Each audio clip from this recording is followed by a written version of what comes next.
The Mobile County Commission, August the 10th, our regular scheduled commission meeting. If you don't mind, please stand for a prayer and then a quick pledge of allegiance, and we'll get right to work.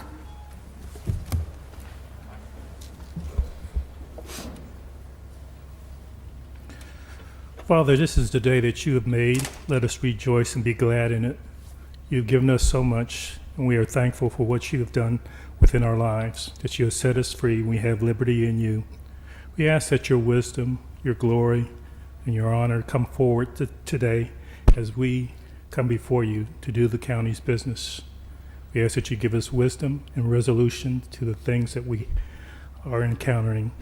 We ask this in the name of Jesus Christ, our Lord and Savior. Amen. Amen.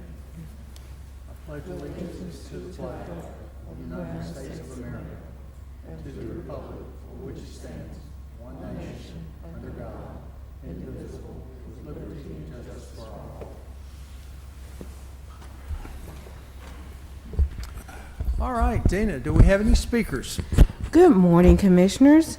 Yes, you have one speaker, Mr. Leonard Prater, in reference to Fred Howard Estates.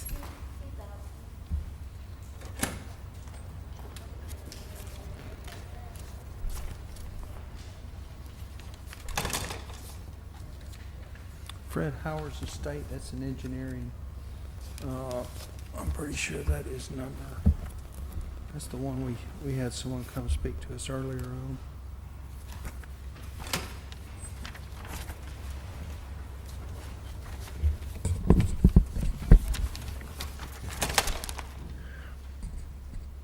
Let's say that. Good morning, Mr. Fred. How it goes? Good morning. Dana, do you know which number this one is actually? Number 5, 6? 3611E. It's about Fred Howard Estates. It's from a previous agenda. Did I hear someone say that? Okay, so it's not on this agenda. Oh, The agenda is July 27th, 2020.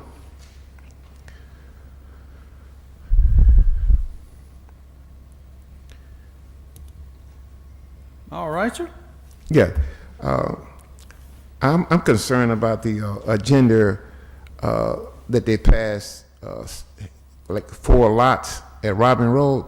I have a 1/12 interest in the property, and I'm in court right now dealing with surveyors with false deeds, false plats, and it's a $500,000 worth of property timber missing. And I have been calling the county engineers since October, and they tell them they didn't have no project there in Central and Mobile. They said the county didn't have no project going on Robin Road. So when I look at the agenda, they done pass for 4 lots to be put out on the property. So I just wanted to have a full investigation of this by the Attorney General or the FBI, because there's corruption going on. They're keeping me out of the situation. I can't get no information. So this is in Citronelle, No, this is in Chonchula. Chunchula, and this is a private road? Yes, Okay, so that's how you got the 1/12 in it, because you own 1/12 of the road also? yes.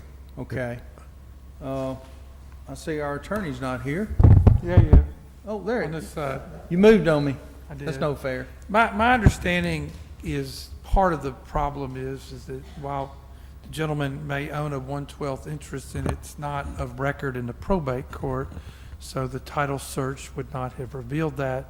B, when these petitions are filed with the county engineering, we as a practical matter do not go behind and authenticate that the representative, by doing an independent title search, does in fact own.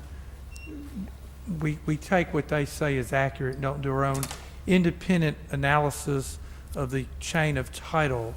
This is a disputed piece of property that's dealt with some heirship from people had passed away, and there's a dispute about it in circuit court. The gentleman is correct, but we would not have known that even if we had done a title search on the property.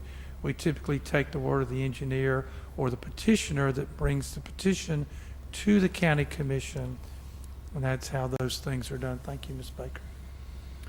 So we Okay. would not have known of his problem until he raised it with us, and of course, it'll be up to a court to determine if in fact there is a 12th interest or greater.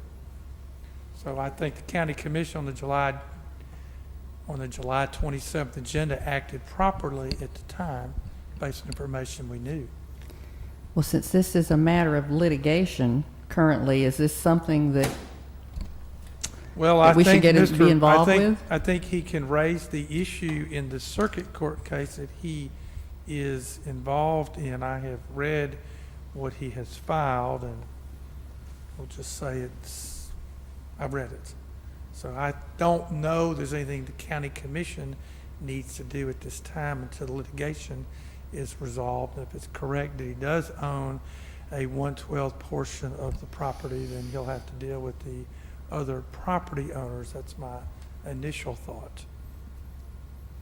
So he sued the surveyor, and he sued the bird surveying, and he sued somebody with the state board of surveyors as to whether the actions of Mr. Byrd were done properly or not. Now, Bristol Kegley can explain in more detail how that works, but that's my understanding. so we have no role at this time in this? You know, Commissioner, I don't think that we do. I mean, it's a dispute based on air property. Whether it was represented to us correctly or not is a matter of interpretation and a matter of an opinion on a title search, which I have not yet requested to determine who the heirs of the decedents are. And he may very well be a 1/12 interest on it. But this needs to be resolved in circuit I court? think so. It's pending in circuit court now. Okay. So you're proposing that we pull that project from moving forwards until the circuit court has got a chance to give their opinion? Yes, that's my request. Commissioner, that record plat has already been presented to the commission for approval. It was approved on the July 27th meeting. It's already been signed by the county engineer. As far as I know, it may already be recorded, but that issue is not something for the county commission to address. Mr. Ross was quite eloquent in his explanation. That is something for the board of licensure and the professional land surveyor representing the property owner. That's an issue between Mr. And once this is adjudicated by circuit court, then the remedy would be forthcoming from circuit court. That would be It correct. could be. Is that correct? It could be. Okay. I will just say that the lawsuit was filed pro se, and there might be some amendments to the lawsuit that might more clearly paint the picture for the court to determine. So the recommendation is we stay out of it and just push forward with what we've done so far? Correct. Yes, sir. That Okay. would be correct, Commissioner. Sir, I am so sorry. I mean, we have to follow our engineers, we have to follow our legal advice unless you can get two other votes here. I don't see, we try to stay out of the civil lawsuit side. We really don't play a role in that. We're just actually a recording function of this particular situation. So, you know, we have to be careful. We don't want to get taxpayers' money involved in a lawsuit like that. So, I don't know what to tell you other than I wish you luck in your lawsuit and you can get things worked out. Okay, have a nice day. Thank you, sir.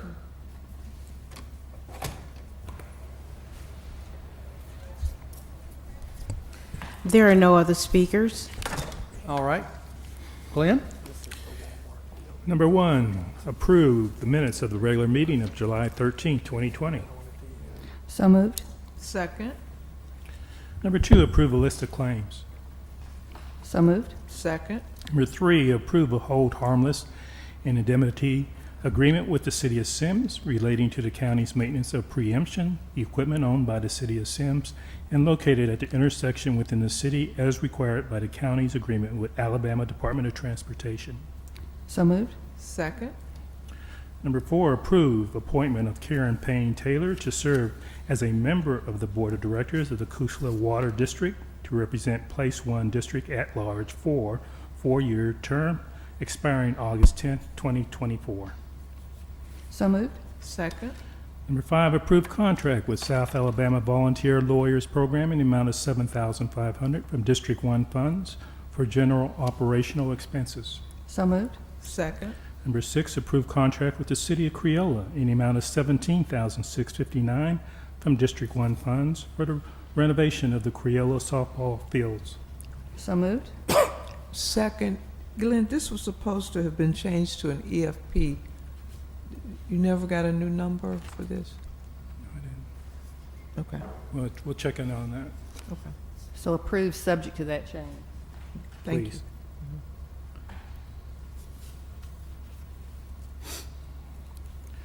Number 7, approve amending the Mobile County compensatory time to reflect a change in tracking of the holiday compensatory time for employees engaged in law enforcement activities to make it consistent with the Personnel Board rules. And Commissioner, we're going to add the wording effective upon approval of the Personnel Board to that. So moved. Second, And the Sheriff's Department is aware of this. Yes. Number 8, approve a change order number 1 for Metro Jail lock and door upgrades. The change will decrease the contract by $50,000, and the new contract total will be $628,974. So moved. second, Number 9, approve contract with Haggerty Consulting to provide professional services for disaster and pandemic response costs pending legal review. So moved. second. I have a question about number 8. What is the status of all of the lock and door upgrades? How far are we from completion? We'll have Tyler come in on that.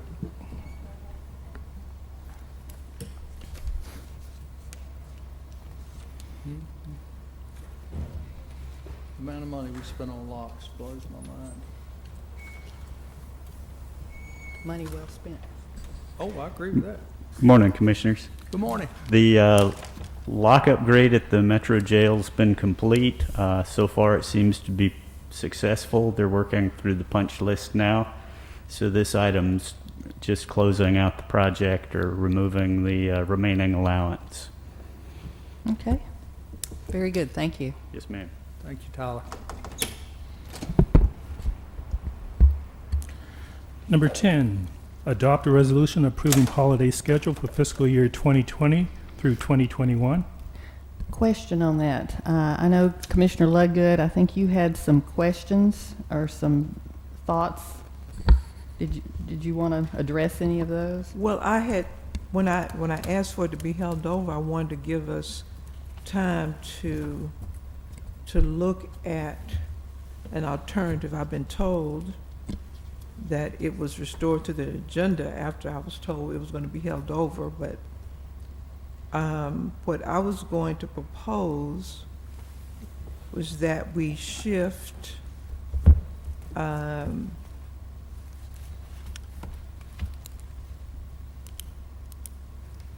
the April 26, 2021 Confederate Memorial Day and add a day for Christmas, December 28th, and shift to Jefferson Davis's birthday from June 7th to December 31st, 2020, giving employees an additional day for New Year's. And the basis of this request is, I think if all of us have been paying attention, I think the mood in the country has shifted where we are coming more generally to a recognition that these Confederate holidays were just their code for white supremacy, and we just they aren't supported any longer. And I was hoping that we could be a leader by eliminating these holidays and giving our employees holidays that are where they could actually be with their families. Nobody's off but state employees and county employees on these days, so they don't really get to enjoy them as as holidays. These are, I mean, they've been here, we've been rocking along with them. Before either one of you got here, I raised it, it never went anywhere. I don't know that I've raised it since you've been here, Jerry. But I think that this is, that is just time.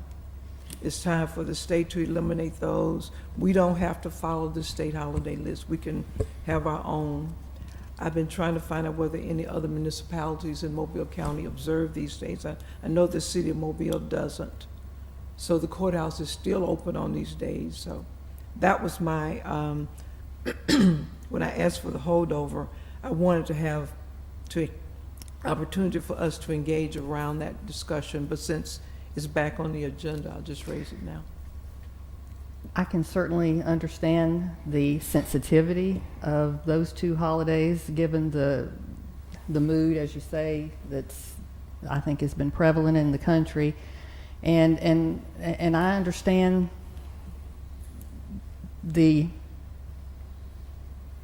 I think the desire to want to incorporate those somewhere else. I respect that. I think that, but there's sensitivity on both sides. I think there are citizens who feel like that this is part of a history, it's part of their heritage, and the vast majority, the slavery issue aside, they had ancestors who fought in the war between the states, but the vast majority of those were not slaveholders. They were poor farmers who felt like they were protecting their homeland. But I think given the sensitivity on both sides for that, I was wondering, would it might be something that we could look into as far as doing a floating holiday schedule. If we want to identify options for a floating schedule, if we leave those two holidays on and add some 2 additional days, not additional holidays to be taken, but the employees have an option to choose which day either fits their schedule or which one fits their what they want to recognize. If that might be something that could be sensitive to both sides of this issue, because I know that there are those who feel very strongly both ways, and we're just trying to be sensitive to both sides. And I guess if I understand what you're saying, and I've heard I agree that it might be nice to give our employees an option. But you can't get away from the white supremacy that was the underlying motivation in both of these. You can't get away from slavery. You can't get away from it. And just because someone feels like they ought to be able to honor their ancestors who fought a war to keep my ancestors enslaved, doesn't make it legitimate just because they want to honor it. And the question becomes, should government, for me anyway, should government support them in honoring days that are just like the Alabama 1901 Constitution, are steeped in the language of white supremacy? I mean, that's just. yeah, I think it's a whole lot more complicated of an issue than just that. I think that we obviously can't change history. There are things of history that should never have happened. Slavery should never have happened. It's abhorrent. It will always be abhorrent.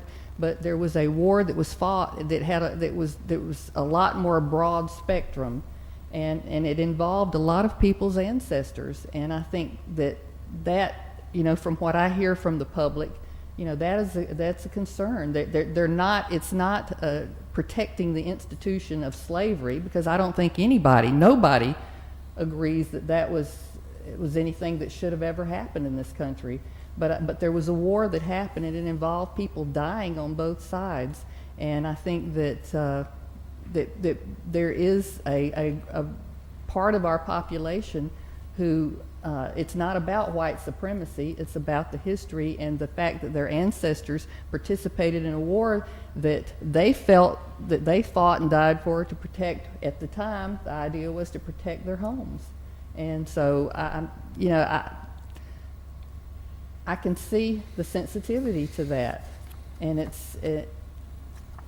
the state has not seen fit to change it. There's a lot of people in the state legislature that I don't know if it's ever been made an issue there, but if someone does not want to take the Confederate Memorial Holiday or Jefferson Davis's birthday as a holiday, then I think they shouldn't. I think they should be given an option to pick from a floating holiday, the one that they would prefer to take. It could be Rosa Parks Day. It could be their birthday, a personal day, but I don't know that. I think that those that want to continue to if they want to celebrate their history that way, then I don't think it harms anybody to allow that. So I wonder, do we need to, I think the Board of Health has floating holidays. So I know there's at least one jurisdiction in the system where you can kind of pick, you have a certain number of days you take, and then you have I don't know what they call them. Do we need to find out whether that's, I think I would like to do that. I think there are certain holidays, obviously, that we're going to have to close all of our offices, the major ones. But then there are those, and Columbus Day may be part of that. I don't know, but it gives our employees some options on what they, for their own personal reasons, whether it just works out as a good day to add to the vacation or whatever, that they could select from those dates. Well, I've got much more of a business view to it. By law, do we have to have the commission building open if it's not a state holiday? Do we not have to man everything? So if we do have floating holidays, we are going to have limited staff because they'll pick and choose where they're floating from. We're going to wind up with a overtime situation. So I suggest we stay with what the state's got until the state makes the changes, because we have to have this building open according to the state schedule. And that's why we always follow the state's calendar, is so we're not closed when the state says we're supposed to be open. I don't know if that, I think there are are there some differences on the state schedule? Because I know that the state, for example, takes Columbus Day. And it's we Columbus don't. Day, yeah. We take Mardi Gras and they don't. Right. So it's not, we aren't lockstep with the state. I think it's more about us being open than them. We're closed Mardi Gras. Okay. I think that if, I'm willing to look at floating holidays as a possibility. Okay. To Because offer. I work both of those days intentionally. And so that would work for me. I mean, I don't have to worry about an employee with a leave day, but I think that's a good, that's a good way to approach it. Okay. Commissioner, Okay. just so you're aware that we're going to have to look at the operational side from the HR standpoint. Floating holidays will have an effect I'm sure. on payroll. But I think that if you offer the options, say 4 options, you don't have everybody taking off at one time. So it would be, you may be during those 4 different options a little bit more short-staffed, but and we might even look at adding a personal holiday if somebody wants to take their birthday, for instance. And we're only talking about 2 days. We're only talking about 2 days out of the schedule. Well, we're talking about leaving the 2 that you were discussing, plus adding some in a as an option. So I thought the options were an alternate to Confederate Memorial Day and an alternate to Jefferson Davis's well, birthday. those would be 2 of the options that would be offered. If somebody wanted to work those days and not take them off, then they would work those They days, would still be on the books. and they would, if they preferred to take their a personal day, their birthday, or another holiday. If we added that in there, they could take that instead. So they're not forced to take those 2 holidays. Can I say something? Is this on? I guess you can hear me. Yeah. Okay, with the floating holiday, what you would do is you wouldn't necessarily put those 2 days on the schedule, but you would give everybody like 2 extra days to take whenever. There would be floating holidays, but it would just be days they would pick and choose when they take those days off, whether it be those 2 days or some other day. I think if we leave those on the schedule, then those would be holidays that everybody would be off. And then are you suggesting giving 2 more holidays? I'm suggesting keeping the exact same number of holidays we have now. It's just taking those 2 and perhaps adding 2 or 3 other options and giving employees the option to pick 2 holidays. But I think if the courthouse is closed, they'd be doing. Yeah, like you I would do, have to have coming the in on courthouse closed open. days. Well, for them to come and work. it would not be closed for everybody, though. Okay. That's why I'm saying from a business standpoint, let's go with what the state's got and encourage the state to change it if changes are made. Because we're getting into moving hours around, moving people around. It's going to create an accounting nightmare. Well, I know it. I know I that don't- I- other businesses do it. My husband's company does it. So, I know that it works elsewhere and can work. I just don't know all the nuances of how that might be made to work. But I know it has a possibility. Floating holidays, yeah. I would have to talk to Alicia in payroll, but I think you would just code it as we have holidays. We have vacation, we have sick leave, we have holidays. It would just be a floating holiday. It would just be when someone requested the day off, that's what they would request instead of Correct. vacation day. It would be kind of like that. Is the way it would be handled. But it would still keep the total number of holidays Yes. that they're offered the same. Yes, but if we set it up where they could only pick certain days, that might be a little more complicated. I would have to look into that. But if you just assign them, we have 14 holidays, we have 12 holidays and 12 set holidays and 2 floating holidays, then we would still have 14. And those floating days, they would be able to pick and choose Correct. when they could take those.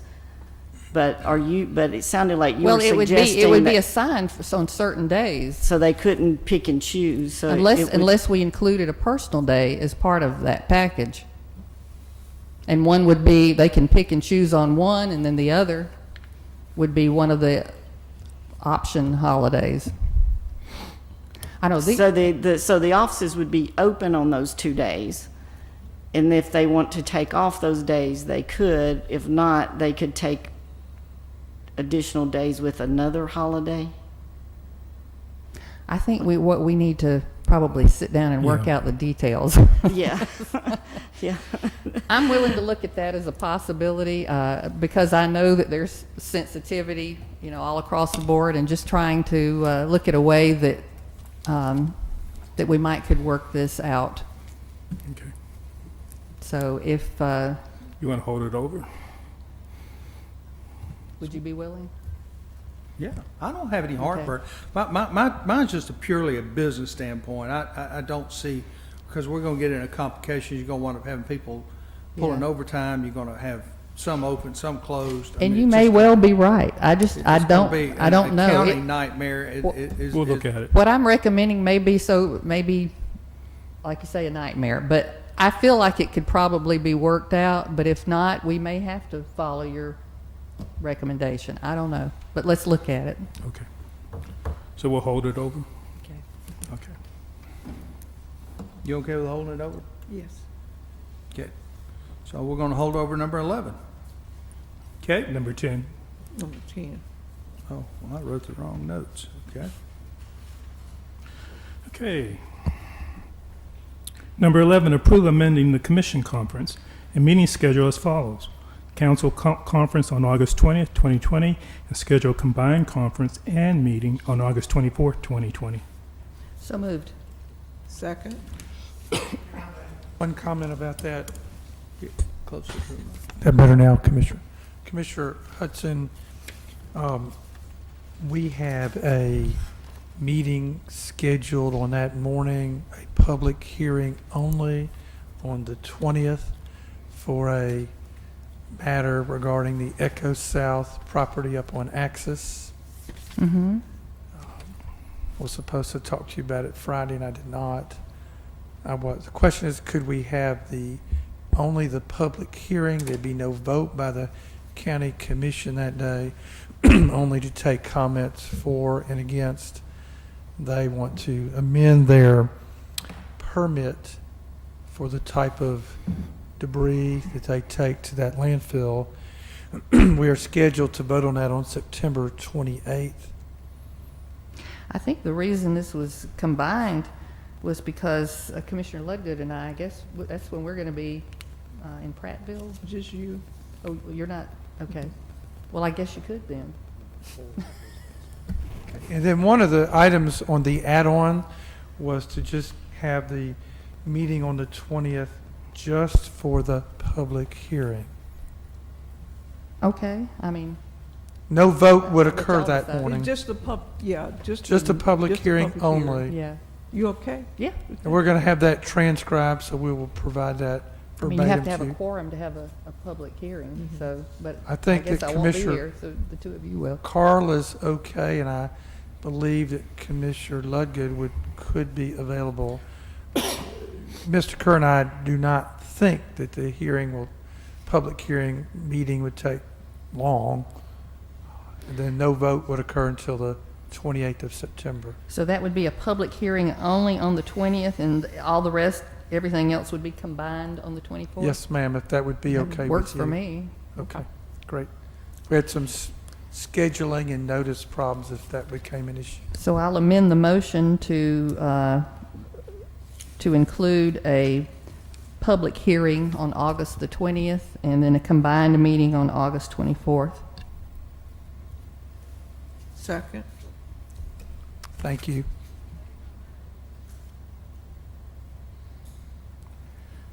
Does that take care of number 4 add-on, Jay? I think it should. So when she amended the, It does. I think Mr. Ross was not looking at his agenda and Okay. didn't know that you had already put it on. Well, Mr. Kerr shared to me just a moment ago, so that should resolve, Commissioner Ludgood is correct, should resolve item number 4 on the add-on. Oh, okay. Good luck figuring out which one that is. There it is. I think we're good. Okay. All right, Glenn. okay, number 12, approve acceptance of sub-grant award from Alabama Department of Economic and Community Affairs Law Enforcement and Traffic Safety Division for the Community Traffic Safety Program in the amount of $181,130 for the period of October 1st, 2020 through September 30th, 2021 for the FAST Act NHTSA 402 program. So moved.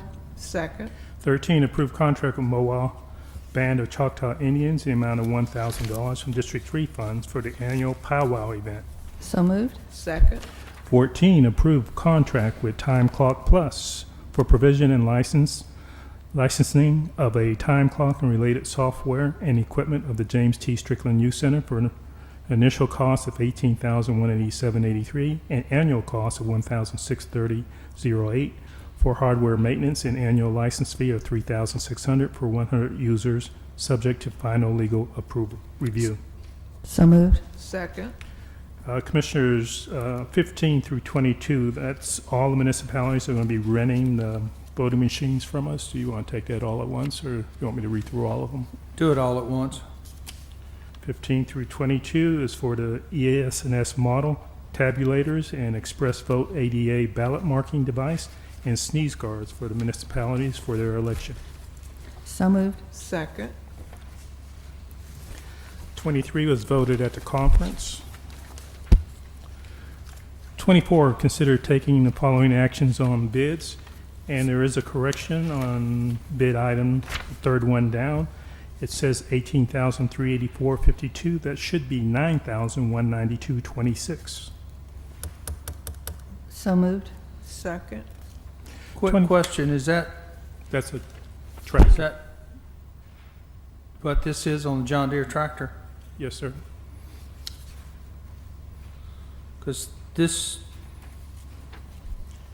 John Deere tractor still reads on this one $18,384.52. Is that correct? There was originally two, and they're only getting one now. Okay. So got it's it. 9,000. All right. I'm with you now. Thank you. You're welcome. 25, approve a renewal of domain name, mobilecounty.net from GoDaddy in the amount of $40.34 for engineering and public works department. So moved. Second. 26, adopt a resolution awarding sole source contract to Data Ventures for Laserfish software maintenance in the amount of $17,100 for the sheriff's office. So moved. Second. 27, authorize request for proposals for procurement card services. So moved. Second. Excuse me. 28, approve award bid for county annex fire pump control system replacement to Hillard Systems for the total bid in the amount of $34,006. So moved. Second. 29, approve amendment to the infectious disease policy, and we're going to add the wording effective upon approval of the personnel board. So moved. Second. Number 30, approve Put adopt. me excuse me. down as a whole on a no on that one. Number 30, approve adoption of COVID-19 guidelines, and we're going to add the wording effective upon approval of the personnel board. So moved. Second. No on that one also. 31, approve lease approximately. Those were voted on in the conference. They were? Yes. Which ones? The They- one we they vote were. on them now. 31 and 32. No, those.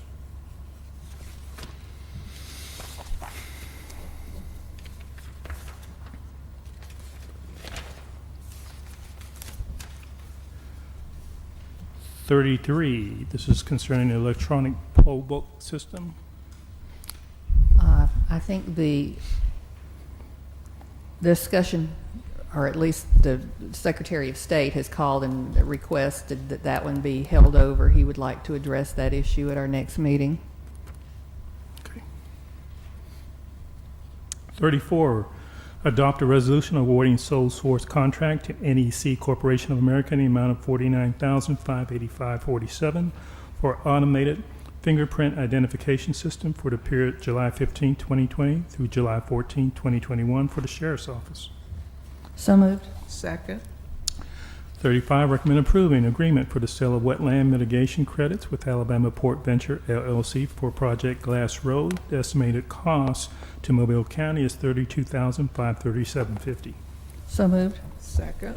36, recommend approving an intergovernmental agreement with the City of Mobile for Solid Road resurfacing, restoration, and rehabilitation. The City of Mobile adopted the intergovernmental agreement by resolution on June 23rd, 2020. So moved. Second.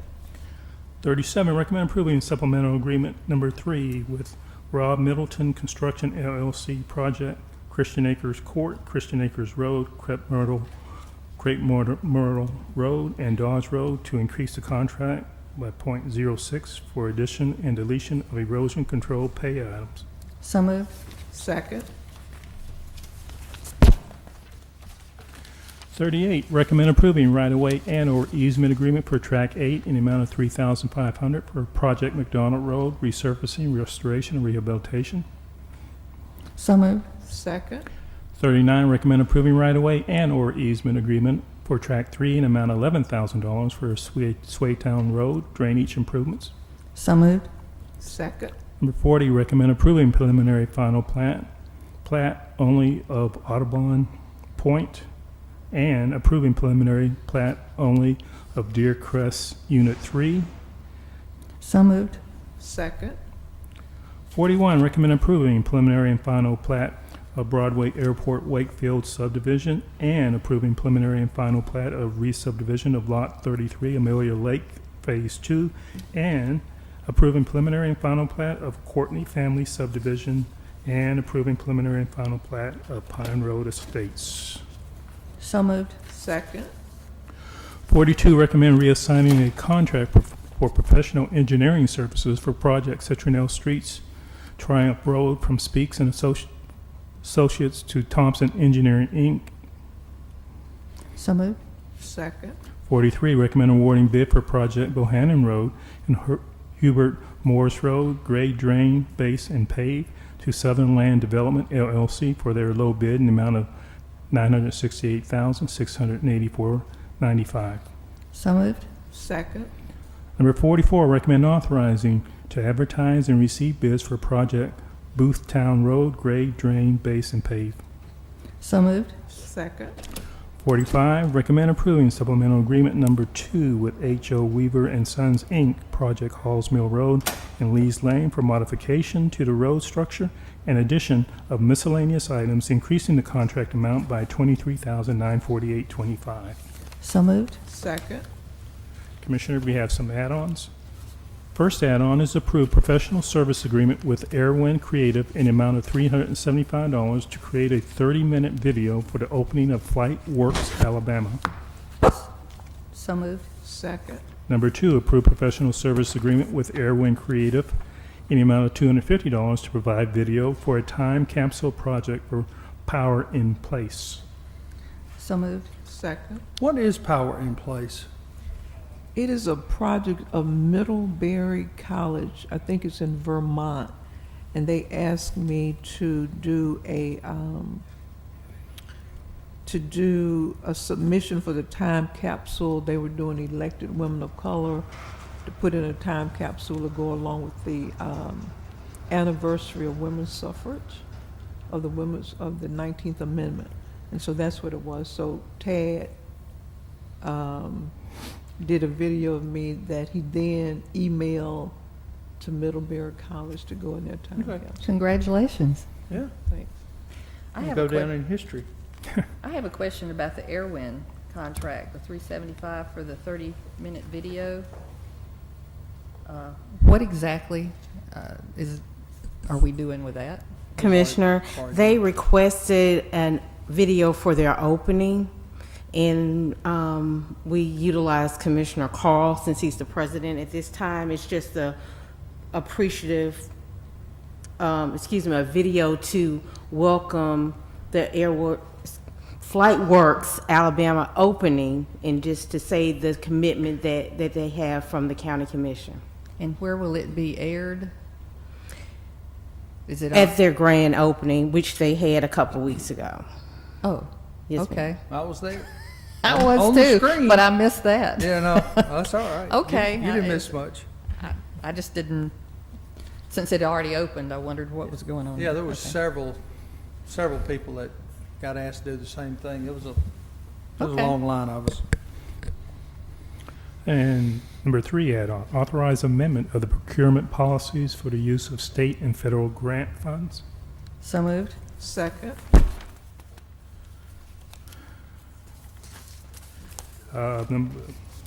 What's this one? Add-on number 4, or 4 was taken care of, so next add-on would be accept fiscal year 2020 Edward Byrne Memorial Justice Assistance Grant Formula Program Funding of Opportunity for Review and approve memorandum of understanding with the City of Mobile and the City of Pritchard as follows. Mobile County 37.5%, $58,195.50. City of Mobile 42.5%, $65,954.90. City of Pritchard 20%, $31,037.60. Total grant funds $155,188.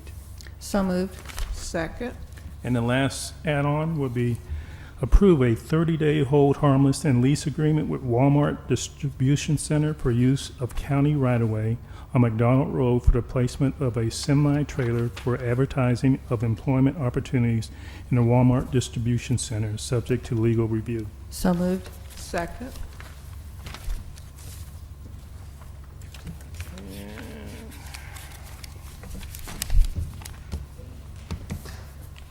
Okay, is that it? Glenn? Hope you've kept us in order. I got so much paper up here, I couldn't figure it out. You did a good job. Fake my way through it. Commissioners, I don't believe there was a vote taken on item number 25 on the agenda. 24 was. 24. She voted. Which one is that? On the bids? Yeah, did they vote on that? Yeah, after, they voted. Okay. Yeah, Was it 2-1? I think it was, wasn't it? Yep, I checked it. I Okay. checked it Very too. good, thank you. I assume we did. Better be safe than sorry, though. Thanks for I keeping us just- straight. Earth Must to have missed it. Brian. All right, 46, commission announcements and/or comments. Ladies? I do. I wanted to let everybody know that Wednesday of this week, August 12th, is the 2020 Census Drop Everything, Get Counted Day. And this is set aside not only in Mobile County but throughout the state of Alabama to encourage employers to give their employees a few minutes during their workday to complete the census. I don't know if you're aware, in fact I wasn't, I found out that they have actually moved up the deadline on the census date from the end of October till the end of September. And so we have even less time to try to get all of those responses in. Right now, we are lagging behind the state of Alabama. We, Mobile County, we are at 59.3%, or we were at the last time I checked. And the state is around 60.7%. So surely we can do at least that well. And I think this day, if employers and business owners will give their employees an opportunity, it takes only about 10 minutes to complete the census, and just encourage them to answer. There's so much at stake based on these census numbers that will affect Mobile County and the state of Alabama for the next 10 years. One of those is the apportionment of our congressional seats, and not to mention the money for grants on education and infrastructure and public safety and all of those very, very critically important things for our community. And all that is based on census numbers, those federal grants. So I encourage everybody, if you have not responded, if you have not, you can, and it's easier than it's ever been. You can go online to do it, you can call, you can fill out, if you prefer a paper survey, you can call and ask for one of those. But I think beginning tomorrow, if those residents who have not responded yet, the Census Bureau will be sending out field representatives, and of course they'll be. Well, the last thing I heard was because of our COVID numbers, they were not sending people physically into Mobile County. Oh, really? Then that's changed. The last press release I saw, Beth sent me, said that they were that beginning tomorrow they were going out. So you could be right. I don't know, but that they would adhere to all of the precautions. You know. I hope you're right, but that was I was on a call Friday, and that was what we were told. Okay. Well, even more reason to go online or to call. It's easy. So please, if you haven't, do that. I can't imagine anybody that has not done that already. Lots of people. Yeah, I know. We've got a chance of losing 2 congressional seats, not 2? 1, but 2. Really? That's what we're told. All right, I have some retirees. Everett Coleman from Road and Bridge, 28 years of service. Kelly Mullen, Revenue Commission, 5 years. That's a state retirement.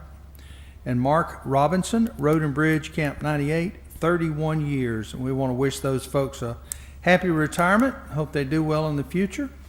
And with that said, I have nothing else. Glenn? 47, approved request for motion to adjourn until August 24, 2020. So moved. Second. Thank you so much.